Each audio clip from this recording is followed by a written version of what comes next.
Hello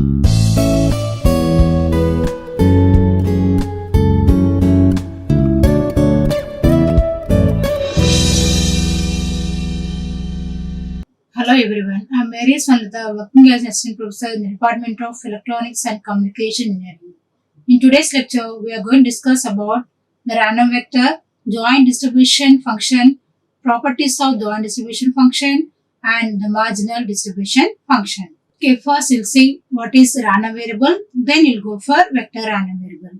In the previous lecture, we have defined the random variable. So, how can the random variable has been defined? A random variable has been defined as a real function, nothing but it is a set of the real numbers where each outcome of the sample space is assigned a real number. For example, here I am denoting the random variable x. So what is the sample space here? Yes. So for each outcome in the sample space, what I am doing here? I am assigning a real number. That is nothing but what? Random variable. Therefore, what is a random variable? A random variable is a function that maps each element of the outcome to a real number. That is nothing but random variable. Now, what is vector random variable? So, the difference between random variable and vector random variable is, for the random variable, you are assigning only one real number to each outcome of the experiment. Whereas, vector random variable is nothing but it will assign a vector of real numbers to each outcome in the experiment. That is nothing but what? Vector random variable. So what is a vector random variable? It is a function that assigns a vector of real numbers to each outcome in the sample space. Whereas random variable is, it will assign a real number to each outcome, and vector random variable is that assigns a vector of real numbers to each outcome in the sample space. That is the definition of what? Vector random variables. Now, for example, I am defining two random variables in the sample space yes. So, I am taking one experiment such that where I am recording the age and height of students in a class of 70 students. For example, in that experiment, what is outcome here? The sample space nothing but the list of all the possible outcomes. Nothing but I am measuring what? Age and the height of the students. My experiment is measuring the age and height of each student in the class. That is my experiment. And what is outcome of that experiment? Measuring the age and getting the height of the students. Now, on this sample space, I am defining two random variables. What is the first random variable? The first random variable represents what? The age of the students, and the second random variable represents what? The height of the students.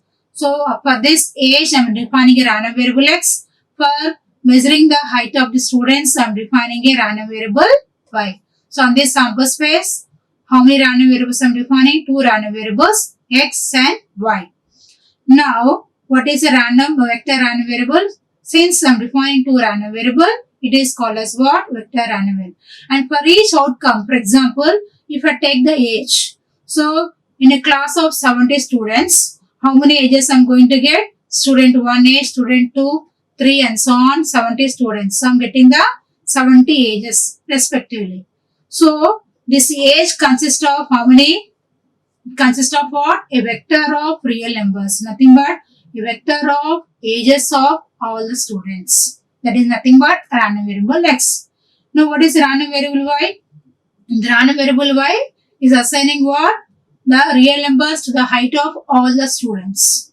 Okay. So, for this random variable y, how many students I am having? 70 students. So, 70 students means first student height, second student height and so on. 70 students height.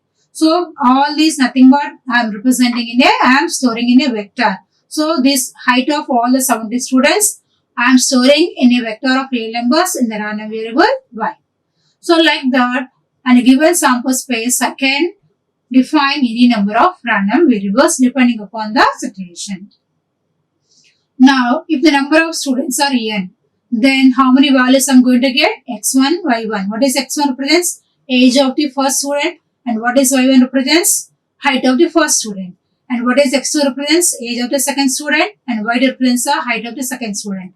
And so on, xn represents the age of the nth student and y represents the height of the nth student. So, this I am representing in the xy plane. So, this order of pair of this xy is known as what? vector random variable where x and y denotes what? Random variables x and y.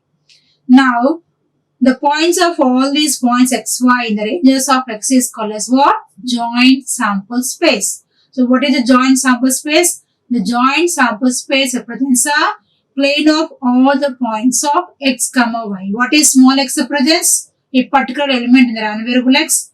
And what is small y represents? A particular element in the random variable y. So, the plane of all these points represents what? The joint sample space. Now, let us note by using a graphical representation. Here, the x-axis represents the height of the age of the students, real numbers, and the random variable represents what? The height of the students here. So, I am defining what? Two random variables x and y on a given sample space S. Okay. So, for each outcome, what I am doing? I am assigning what? A real number, a vector of real numbers. So, the vector of real numbers here, for example, I am having two students. Then, x1, x2. So, what is my x equals to x1, x2? Age of first student, age of second student. Nothing but it consists of vector of real numbers to which outcome? In the sample space, age outcome.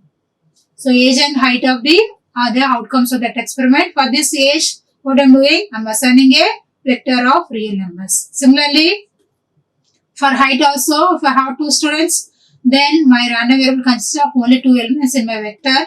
The size of that vector is 2. So, like that, I can assign or I can define any number of random variables on a given sample space S. And this represents what? Joint sample space. The plane of all these points is called as what? Joint sample space. Now, we have defined the events in the random variable. So, how can you define the events in the random variables in different ways, like x is less than or equals to x. This is one type of event. X is greater than x equals to x. Okay. So, like that, and x is from x1 to x2. Like that, I can define events in the random variables in different forms. And similarly, in the random variable y also, I can define the events in the different forms. Now, I am defining the event x is less than or equals to x as a and y is less than or equals to y as denoted by the letter b. Now, what are the probabilities of these two events? So, nothing but what is p of a is nothing but p of x is less than or equals to x. So, what do you call the probability of the random variable x takes the values of x, which is called as what? The cumulative probability distribution function of the random variable x. And similarly, what is p of b here? P of y is less than or equals to y. Because what is b here? Y is less than or equals to y. It means the random variable y takes the values up to small y. Then what is this probability is called as what? The cumulative probability distribution function of the random variable y. This definition is already have seen in the previous lecture. Now, I am taking the joint event. So, what is joint event? Such that A intersection B is called as what? Joint event. A intersection B is called as a joint event. What is A here? X is less than or equals to x. And what is y here? Y is less than or equals to y. It's nothing but x is less than or equals to x comma y is less than or equals to y. And the probability of this event is called as what? The joint distribution function of the random variables x and y. The probability of the joint event x less than or equals to x and y less than or equals to y is called as what? The joint probability distribution function of the random variables x and y, which is denoted by what? Capital F suffix xy of x comma y. So, this definition you have to remember. So, similarly, if you have three random variables, then how can you find the joint distribution function? For example, x, y, z are three random variables, then how can define as what? F x, y, z of x comma y comma z equals to p of x less than equals to x comma y less than equals to y comma z less than equals to z. Like that, you can define the joint distribution function for n number of random variables. Okay, now we have seen the definition of the joint distribution function. Now, coming to the properties of the joint distribution function, the first property states that fxy of minus infinity comma minus infinity equals 0 and fxy of minus infinity comma y equals 0 and fxy of x comma minus infinity equals to 0. And coming to the second property, fxy of infinity comma infinity equals to 1. And third property is the joint distribution function always lies from 0 to 1. And the fourth property is the joint distribution function is an increasing function of x and y, and it is also called as what? Non-decreasing function of x and y. And the fifth property states that the probability of the joint event x takes from x1 to x2, and here y takes from y1 to y2 is equals to what? fxy of x2 comma y2 plus fxy of x1 comma y1 minus fxy of x1 comma y2 minus fxy of x2 comma y1. And the sixth property states that by keeping any one of the random variable as infinity in the joint distribution function, by keeping any one of the random variable y alias x, y or x is infinity, we are getting what? The marginal distribution functions of the random variable x and y. If you give y as infinity, you are getting the marginal distribution function of the random variable x. If you keep x as infinity, you are getting the marginal distribution function of the random variable y. So let us prove these properties. So what is the first property states that fxy of minus infinity comma minus infinity equals to 0 and fxy of minus infinity comma y equals to 0 and fxy of x comma minus infinity equals to 0. So what does it mean? So what is the joint distribution function definition? fxy of x comma y is equals to what? P of x less than equals to x comma y less than equals to y. Now what I want now? I want fxy of minus infinity comma minus infinity is equals to what? P of x is less than equals, in place of small x, what I have here? Minus infinity. In place of small y, I have minus infinity. Therefore, x is less than equals to minus infinity comma y is less than equals to minus infinity. Now, so x is less than equals to minus infinity, nothing but what is the value of the random variable x takes? Less than or equals to minus infinity. Do you have any values less than minus infinity? No. So it is impossible event. And do you have any values y less than equals to minus infinity? No. Therefore, nothing but probability of null set, nothing but is equals to 0. So here, therefore, the joint distribution function at x equals to minus infinity and y equals to minus infinity is equals to 0. And similarly, what do you have next? fxy of minus infinity comma y. So what is fxy of minus infinity comma y? Now in place of small x, you have minus infinity. In place of y, you have y only. Therefore, p of x is less than equals to minus infinity and y is less than or equals to y. It's nothing but what? P of x is less than equals to minus infinity intersection y is less than equals to y only. And what is x is less than equals to minus infinity? What does it mean here?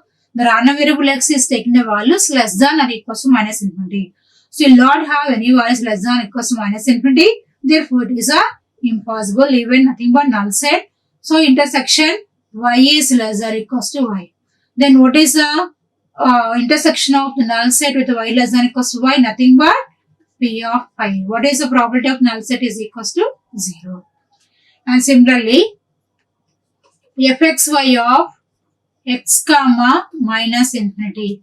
So it's nothing but what? P of, so in place of x you have x, in place of y you have what? Minus infinity.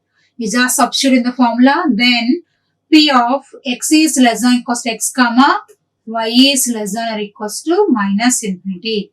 That equals to what? P of x is less than equals to x comma is nothing but intersection with the joint event only. So y is less than or equals to minus infinity. So that equals to what? P of x is less than equals to x intersection y less than equals to y minus infinity, nothing but. So what is y here? It is a set of real numbers. What is y here? It is a set of real numbers. So do you have any values less than minus infinity? No. So it is a impossible event. Then what is intersection of the impossible event with the event x is less than equals to nothing but p of phi. What is the probability of the null set equals to 0. Therefore, the joint distribution function at x equals minus infinity and y equals minus infinity equals to 0, or else at x equals to minus infinity or y equals minus infinity is equals to 0. That is a first property. And what is the second property states that fxy of infinity comma infinity equals to 1. What is second property here? Fxy of infinity comma infinity is equals to 1. So what is fxy of infinity comma infinity is nothing but probability of x is less than or equals in place of x you have infinity and y is less than or equals to y infinity. What is x and y? Nothing but they are set of real numbers. What are x and y here? Set of real numbers. Now, if you take any real number, that will be definitely less than infinity. And what is x is less than or equals to infinity? Nothing but x is less than infinity and x equals to infinity. Okay, at x equals, the probability at x equals infinity is 0. And what is x is less than infinity? Nothing but it includes all the values. So any real number definitely it will be less than infinity. It means it is a probability of the sample space only. So intersection and y is less than equals to minus y is less than equals to infinity, nothing but the random variable y is less than equals to infinity. It means what is y here? Set of the real numbers. If you take any real number, definitely that will be less than infinity only. Therefore, it is also sample space only. So therefore, probability of the sample space is equals to 1. Therefore, the joint distribution function at x equals to infinity and y equals to infinity is equals to what? 1. And the third property states that the joint distribution function always lies from 0 to 1. Okay, so what is the joint distribution definition of the random variables x and y? P of nothing but the probability such that the random variable x takes up to x and the random variable y takes up to y. This is the definition of what? The joint distribution function. Now, so it is a probability of what? A intersection B. If A equals to what? I am denoting by x is less than equals to x and B equals to what? The event y is less than equals to y. It means the joint distribution function is probability of some event only. So according to the axioms of the probability, third axiom of the probability, what is the probability axiom 2 states that? The axiom 2 of the probability states that the probability of any event always lies from 0 to 1. So this is from what? From axiom 2 of probability which you have discussed in the previous lecture. Okay. So from this, according to this, the probability of any event, maybe event A, it may be event B, or intersection B, or A complement, whatever it may be, the probability of any event always lies from 0 to 1. Since the joint distribution function is also probability of some event, so it will also lies from 0 to 1. Therefore, the joint distribution function will also lies from 0 to 1. Okay. And what is the fourth property states that? The joint distribution function is an increasing function of x. Is an increasing function of x and y, or else it is a non-decreasing function of x and y.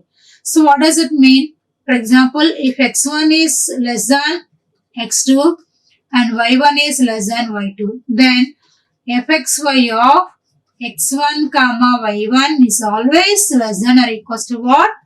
Fxy of x2 comma y2. What does it mean? As x is increasing and y is increasing, whatever the distribution function is also increasing.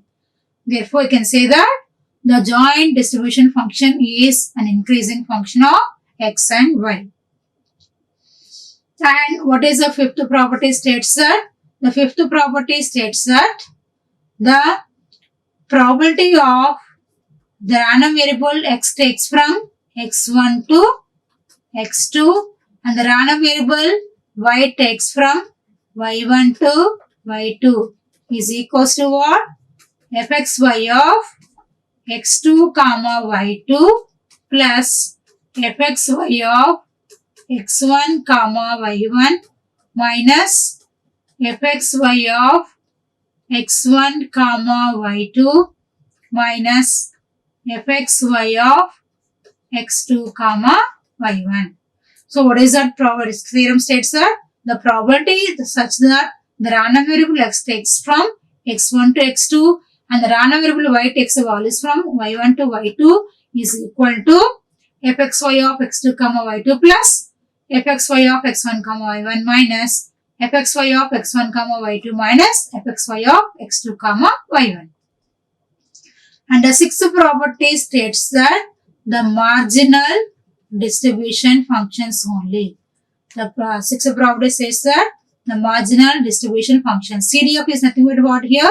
Cumulative probability distribution function. So, how can you obtain the marginal distribution function of the random variable x? By keeping in the joint distribution function y as infinity, you are getting the marginal distribution function of the random variable x. Let us prove this. So first I am taking the RHS here. So fxy of x comma infinity. So what is fxy of x comma infinity? That is nothing but p of x less than equals to x comma y is less than equals to infinity. That equals to p of x less than equals to x comma intersection. Here comma is nothing but intersection only. And what is y is less than equals to infinity? Nothing but the random variable takes any real number will be definitely less than infinity. It means it is represents a sample space only.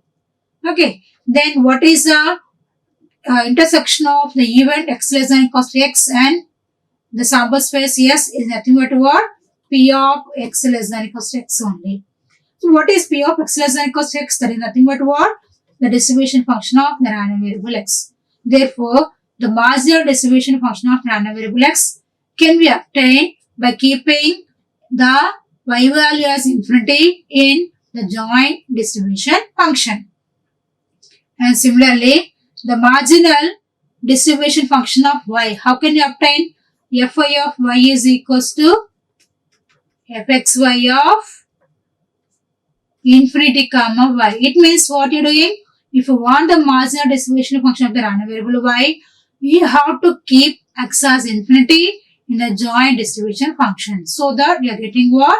The marginal distribution function of the random variable y.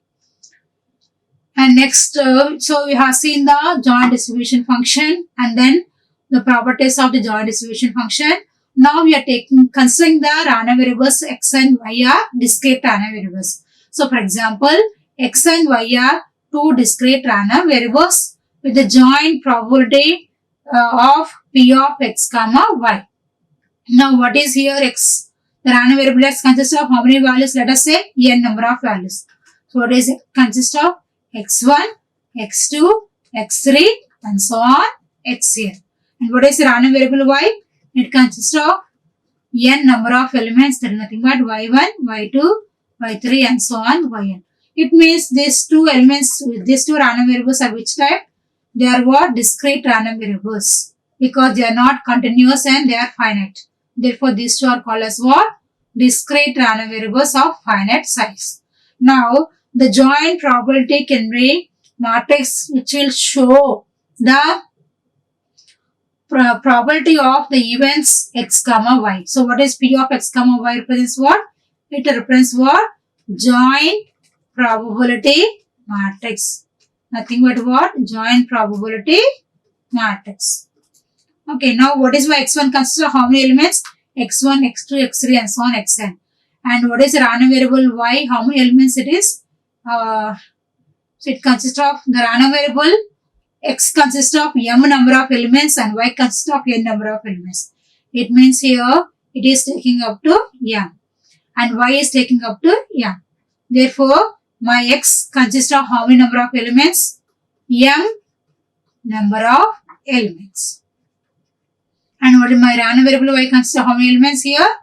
N number of elements. Then the size of the joint probability matrix is what? M by n. So then what is P of x by y size? That is nothing but what? M cross n. It consists of m number of rows, and n number of columns. What are the number of rows here? x1, x2, x3 and so on xm. Number of columns y1, y2 and so on yn. Okay, so this is my what? The joint probability matrix of the random variables x and y. And here what is the first element represents? x1 and y1 here. First row is x1, first column is y1. Therefore, what is the probability here? P of x1 comma y1. What is it friends?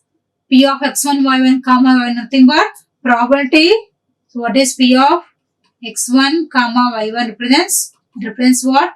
Probability that x equals to x1 and y equals to y1. And what is P of x1 comma y2? It represents the joint probability such that the random variable x equals to x1 and the random variable y takes y equals to y2. And so on we can represent up to P of x comma xm comma yn. What is P of xm comma yn represents? It represents the joint probability such that the random variable x takes equals to xm value and the random variable y takes the yn value. Therefore, the size of this matrix consists of m number of rows and n number of columns. And after that here, you are having what? You are having here px of x1, px of x2 and so on, px of xn. This px of x1, px of x2 and so on, px of xm, nothing but what? It is a marginal distribution functions, a marginal probability distribution functions. So how can you obtain px of x1? By adding each element in the first row, you are getting what? Px of x1. How do you get px of x2? It means y may be any value. What is the px of x1 represents? Px of x1 nothing but what? Probability such that x is taking x1. Okay, x is taking to x1. What about the y? Y may be anything because here are not mentioned about the y. So y may be anything and what is x1? Has to take x1. It means I have to add the first row of the element such that I am getting what? Px of x1. How can you obtain a px of x2?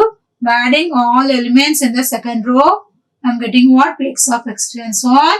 How can I get px of xm? By adding all the elements, all the probabilities in the mth row, I am getting px of xm. And similarly, how can you obtain the marginal distribution functions of the random variable y? So how can you get py of y1?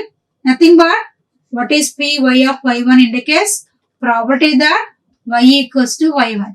So if p of y equals to y1 nothing but what about x value? X may be anything.